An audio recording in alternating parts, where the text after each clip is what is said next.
వారికోసీల్ అంటే ఏంటి, అసలు దీనివల్ల ఇన్ఫర్టిలిటీ సమస్యలు ఎందుకు వస్తాయి, దీన్ని నయం చేస్తే పేషెంట్స్ ఏమైనా బాగుపడతారా, రిజల్ట్స్ ఎలా ఉంటాయి, చాలా అనుమానాలు ఉంటాయి. దాని గురించి మాట్లాడుకుందాం. నా పేరు doctor Sriharsha, consultant micro surgical andrologist, KIMS fertility centre, Banjara hills. వారికోసీల్ అంటే వరబీజాల్లో వెయిన్స్ అనేవి ఉంటాయి, అవి బాగా ఉబ్బిపోయి అక్కడ వేడి ఎక్కువ తయారయ్యి దానివల్ల టెస్టిస్ యొక్క ఫంక్షన్ దెబ్బతింటుంది. టెస్టిస్ ఫంక్షన్ వచ్చేసి స్పర్మ్ కౌంట్ క్వాలిటీ తక్కువ అవడము, ఇంకో టెస్టోస్టెరాన్ హార్మోన్ తక్కువ అవడం.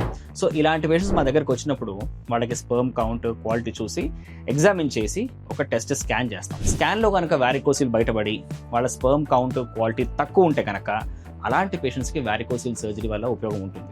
అది కూడా ఎప్పుడు గ్రేడ్ 2 కన్నా ఎక్కువ ఉంటే కనుక అప్పుడు ఆపరేషన్ చేసే మన ఉపయోగం.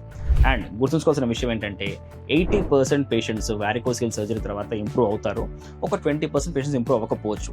బట్ సర్జరీ చాలా సేఫ్, రిజల్ట్స్ చాలా బాగుంటాయి. దీనివల్ల మీకు వచ్చే కొత్త నష్టం అంటే ఉండదు. కాబట్టి ఒకవేళ క్లినికలీ సిగ్నిఫికెంట్ వారికోసిల్ ఉండి స్పర్మ్ కౌంట్ క్వాలిటీ తక్కువ ఉంటే కనుక surgical treatment is the best option.